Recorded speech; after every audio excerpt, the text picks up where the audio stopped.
What's up mga idol? Troy, matindi ang sinabi after matalo ng Hinebra sa Game 5. Pero bago mo sana ipagpatuloy ang panonood mo, ay huwag mong kalimutan na mag-subscribe bilang suporta sa aking YouTube channel. Maraming salamat idol. Isingit lang sandali natin ang balita tungkol sa sinabi ni RHJ after ng Game 5. Pagkatapos nga nila manalo ay umaasa siya na matatapos na ang final series na ito sa Game 6. Ayaw na daw niya ng Game 7. Ibubuhos na nga daw niya ang lahat sa paparating na Game 6 na gaganapin sa Biyernes, at hindi na daw niya bibigyan pa ng chance ang Hinebra, dahil kapag umabot ito sa Game 7 ay delikado na daw talaga sila. Samantala, masakit na pangyayari sa naging Game 5 bakbakan ng TNT at Barangay Hinebra. Ang masakit na pangyayari nga na ito ay para sa Hinebra. Una na dyan ay ang biggest losing margin ni Coach Tim sa finals.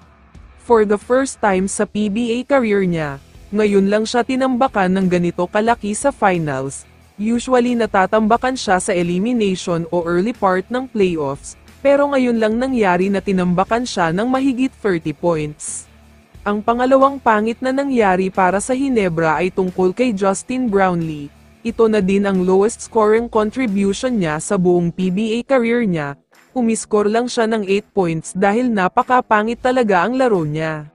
Punong-puno nga siya ng pambabatikos ngayon, pati mismong mga Hinebra fans ay ayaw na talaga sa kanya, dahil pagkatapos ng magandang nilaro niya sa Game 4, biglang bumagsak naman ang laro niya sa Game 5. Delikado na ang Hinebra dito, dahil maliban sa nasa TNT na ang momentum, do or die na rin ang susunod na laban para sa kanila, dahil nga isang panalo na lang ang kailangan makuha ng TNT, at makukuha na din nila ang kampyonato.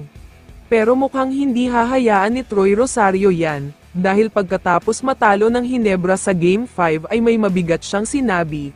Ayon kasi sa mga reports ay sinabi daw ni Troy na babawi ang Hinebra, makakabawi nga daw sila sa Game 6. Mukhang ito na ang sign na hinihintay ng mga fans, dahil sa tingin ko ay maglalaro na talaga si Troy sa paparating na do or die Game 6, ito na kasi ang huling chance nilang mag-champion, kaya kailangan ay ilabas na lahat ng weapon nila. Sa tingin ko naman, kung maglalaro na si Troy ay siguradong makakapuwersa ng do or die Game 7 ang Hinebra, may ipangtatapat na kasi sila sa hot shooting ng TNT, kaya sana talaga ay makapaglaro na siya. Kaya naman kung ikaw ang tatanungin idol, ano ang masasabi mo sa balitang ito? I-comment mo naman ang sagot mo sa tanong na ito. So dito na nagtatapos ang video na ito. Maraming salamat sa pagsuporta at panonood mga idol. Ingat at bye-bye.